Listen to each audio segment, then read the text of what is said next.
Good morning, Ingleside, Ontario. So, nandito ako ngayon sa en route. At ito yung pangalawang en route mula sa Quebec, papunta ng westbound. At hindi na ako nakalayo, dito na ako natulog dahil nakaramdam na ako ng antok dahil nga sobrang puyat tayo this past few days. Mga 11:30 yata ako nakagarahe kagabi. At ngayon, ang oras ay alas 10 na ng umaga, men. Temperature ay 15 Celsius. Or sabi ni Pete, 71 Fahrenheit. At ang araw na to ay Huwebes, May 28, 2026. So malayo-layo pa yung ating titirahin, mga 9 na oras pa yata to or 10. Pero matutumbok natin yung rush hour dyan sa GTA. Parte ng GTA sa 401. So ano pang hinihintay natin, men? Ikutan na natin yung truck. Tignan natin kung may problema. Sana wala. So, mag-inspection tayo and then larga na tayo, men. Wow! Oh, it really is a good morning. Ganda ng panahon. Hindi mainit, hindi maaraw, at hindi umuulan. Wow! So, kunin ko yung aking mahiwagang martilyo.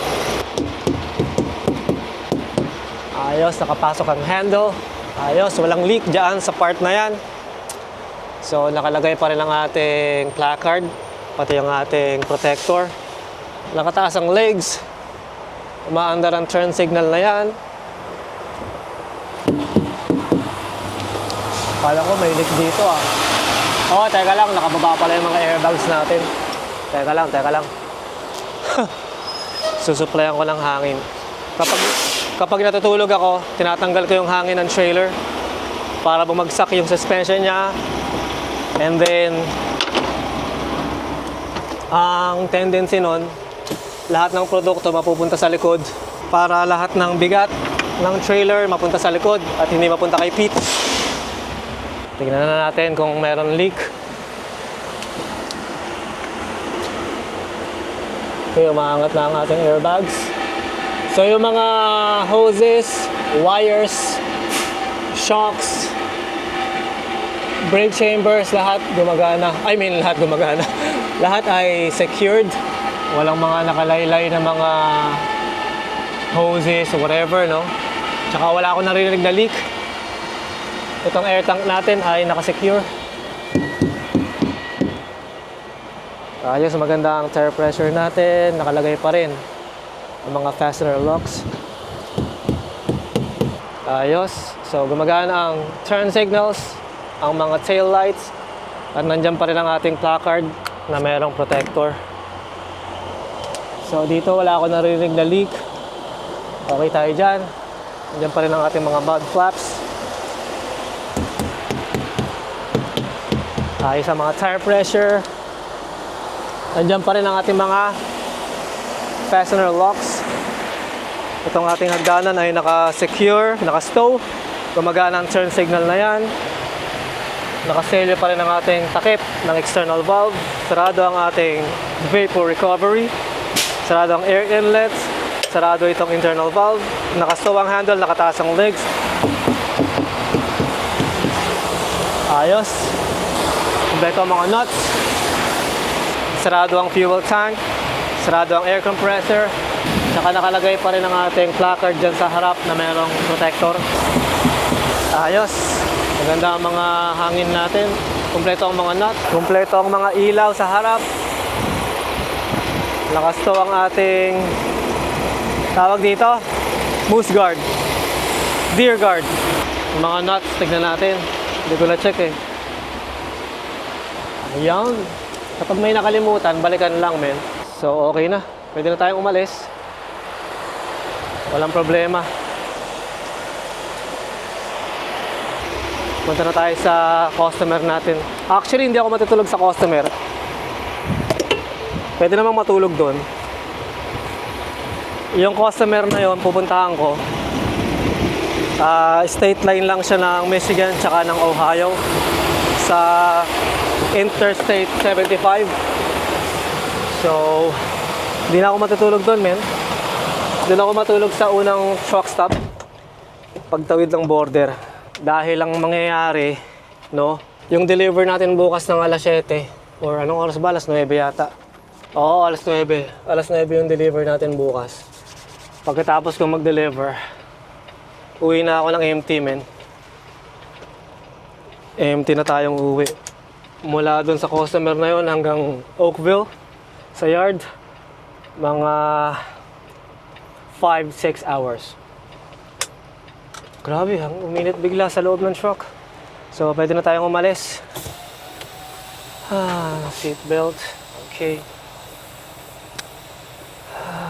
Ayos na. Test natin ang ating spikes. Trailer brakes. Easy, easy! Ang kape, kape. Pero anyway, nakapagtimpla na ako ng kape kanina. So, cheers, man.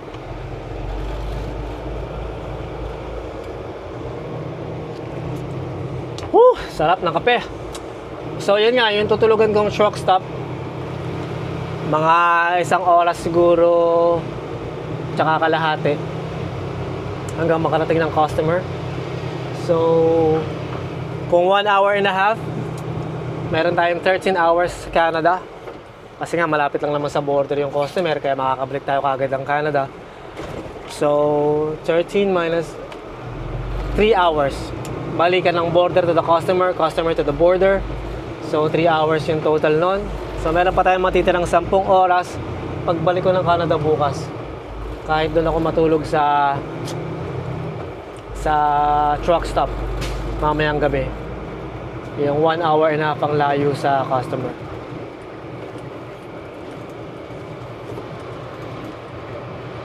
Kaya yun, men, pagbalik ng Canada bukas, meron pa tayo 10 hours na titira.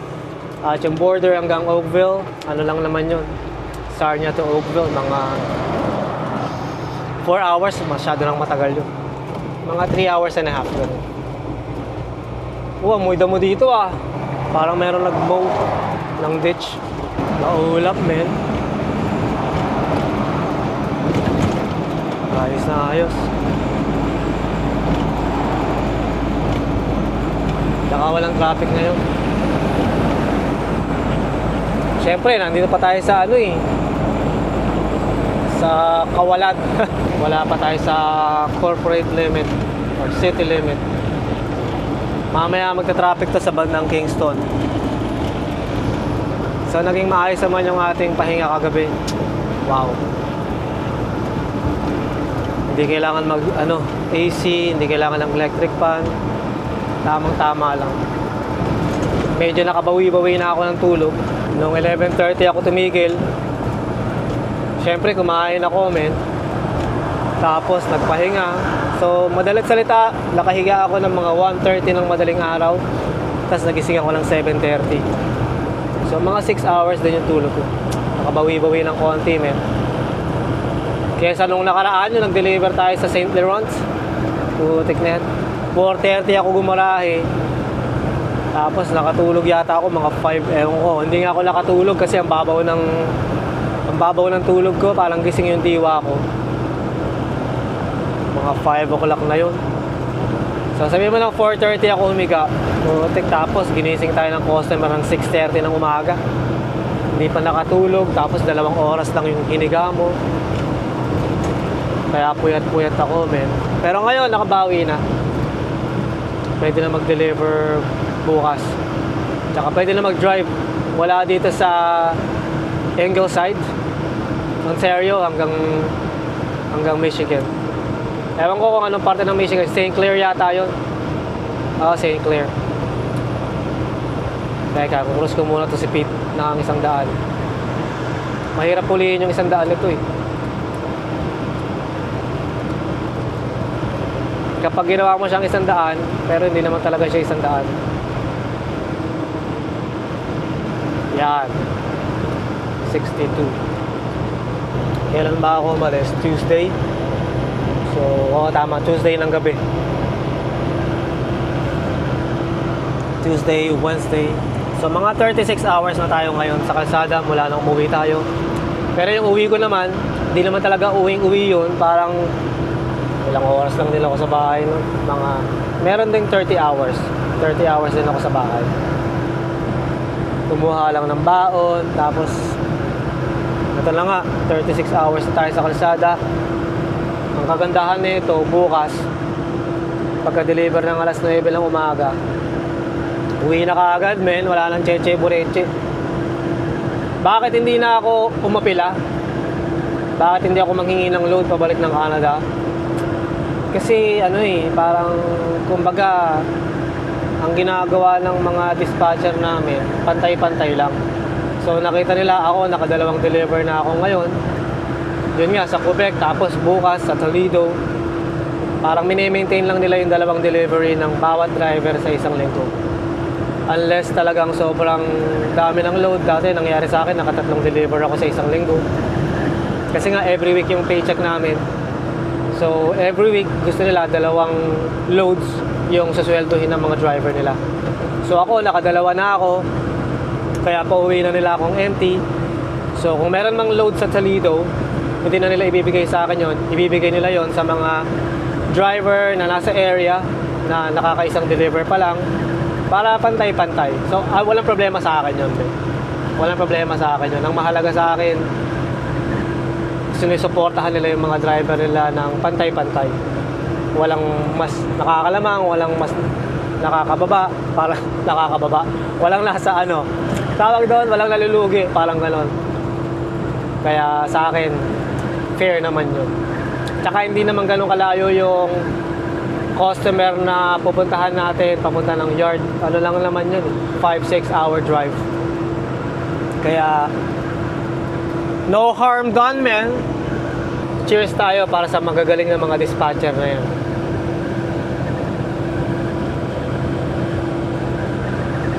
Mile marker 750. So 750 kilometers pa ang Windsor. Windsor tuloy. Tama, Windsor. Pero yung Sarnia, sa Sarnia ako pupunta. So, hindi ko alam kung ilang kilometro pa yun. Ang alam ko lang, mula Quebec, yung mga mile marker or yung kilometer marker, yung mga exit, pababa ng pababayan, mula exit 830. Yun ang alam ko 830. Kasi ang pinakaunang exit is 825 mula Quebec papunta sa 4th line. Ewan ko kung anong lugar yun.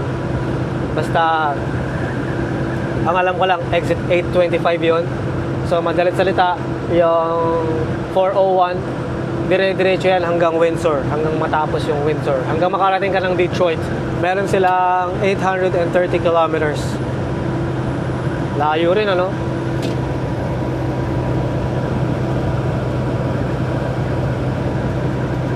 Pero ngayon, nandito na tayo sa kilometer marker 748. So, almost 100 kilometers na tayo from Quebec. Whew. Ganda ng tanawin dito. So, mag-drive muna ako, tapos cut ko na lang to kung saan tayo abutin, men. Para makita ninyo kung ano yung nakikita ko ngayon. Music, pasok! I hear you talking at work to the boys in the gym, talking at the bar till I walk in. Baby, why won't you talk to me? Can't get your tongue when we're talking about what I need.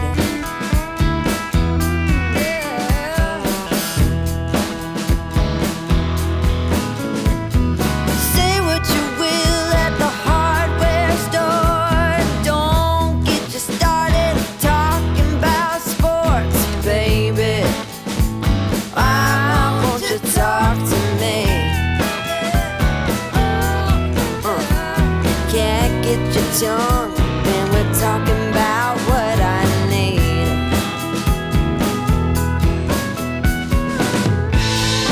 Think you're the silent type, but that ain't what I like. I need a man who knows how to speak, so talk to me.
You know, so nandito na ako ngayon sa isang truck stop sa Joyceville, Ontario. Nagkakarga lang ako ng fuel. Grabe ang mura ng diesel dito, men. Tignan mo. $89.9 per liter. Wow. Nung nagkarga ako ng isang gabi dito, $2.02 per liter. Pero ngayon bumaba siya ng 11. Parang ganon. 11 cents or 12 cents, 13 cents. Kaya full tank natin to si Pete. Mura to, men. Isagad natin, men. Minsan lang to eh. Ayos na yan. Ayos na yan. Kabila naman. So yung isang tangke natin, inaabot na ng mga 300 mahigit na litro. Mga 600 Canadian namin. So hintayin ko lang matapos tong satellite, yung kabilang tangke, tapos larga na tayo ulit. Huminto na sa 990. So 521 liters. Na-reach ko na yung limit. Ano ba yan? Ayos lang. So tapos na tayo dito. Pwede na tayong umalis, pero ikutan muna natin ating sasakyan. So sarado na yung ating tangke. Walang leak. Nandiyan pa rin ang placard. Walang leak dito. Nandiyan ang placard. No leaks. Okay, walang damage, no? Ayos pa rin ang ating hagdanan. Dito, walang leak. Ayos. Sarado na yung tangke. Pwede tayong lumarga, men. Let's go.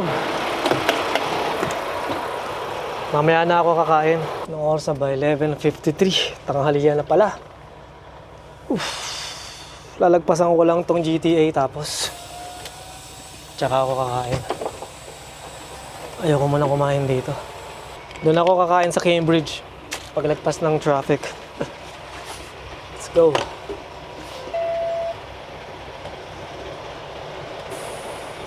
Testing how our brakes. Trailer brakes are working.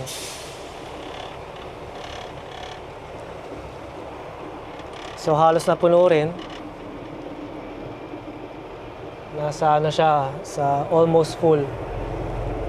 So ayos na to, makakauwi na tayo nito sa fuel natin. Tapos sa susunod na biyahe, makaka-pick up pa tayo at makakabalik ng Amerika. So sana by that time, mababa na yung fuel. We'll see, man.